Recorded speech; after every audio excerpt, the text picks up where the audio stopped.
जितने भी दर्शनीय ऋषि थे, सबका ही दर्शन कर डाला। बनवासी ने वन में आकर वन ही का जीवन कर डाला। जन का गुण गाते हुए चले राम रघुराय। साथ साथ भगवान के था ऋषि मुनि समुदाय। लाया पृथ्वी नाथ को वहाँ प्रकृति का फेर। जहाँ पड़ा था हड्डियों का ऊंचा सा ढेर। ठहरे ठिठके एकटक लगे देखने नाथ।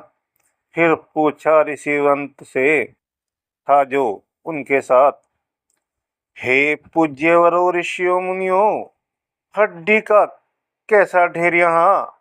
यह तपो भूमि का है कलंक या शासन का अंधेर यहाँ। हाँ, इतना कर कष्ट वाला यह दृश्य दृष्टि में आता है। पकड़े हैं इसने पाँव मेरे, आगे को बढ़ा न जाता है। यह क्या है कुछ बतलाओ तो, चुप क्यों हो मुंह क्यों उतरे हैं। किस माली की बगिया उजड़ी, जिसके ये फूल बिखरे हैं। यह कहते कहते करुणानिधि करुणा के साथ लगे रोने। क्या जाने क्या सुध हो गई, जिससे रघुनाथ लगे रोने।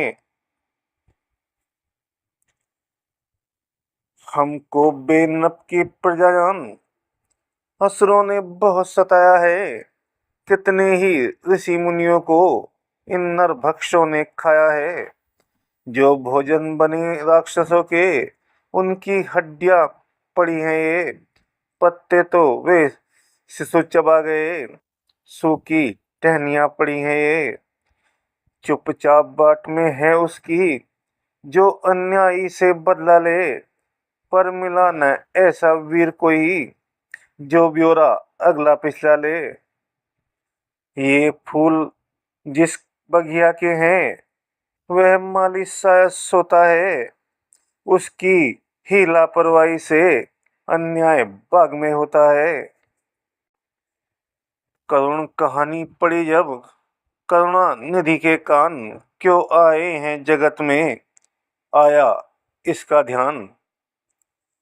पालन करने में पुत्र धर्म, इस धरा धाम को भूल गए।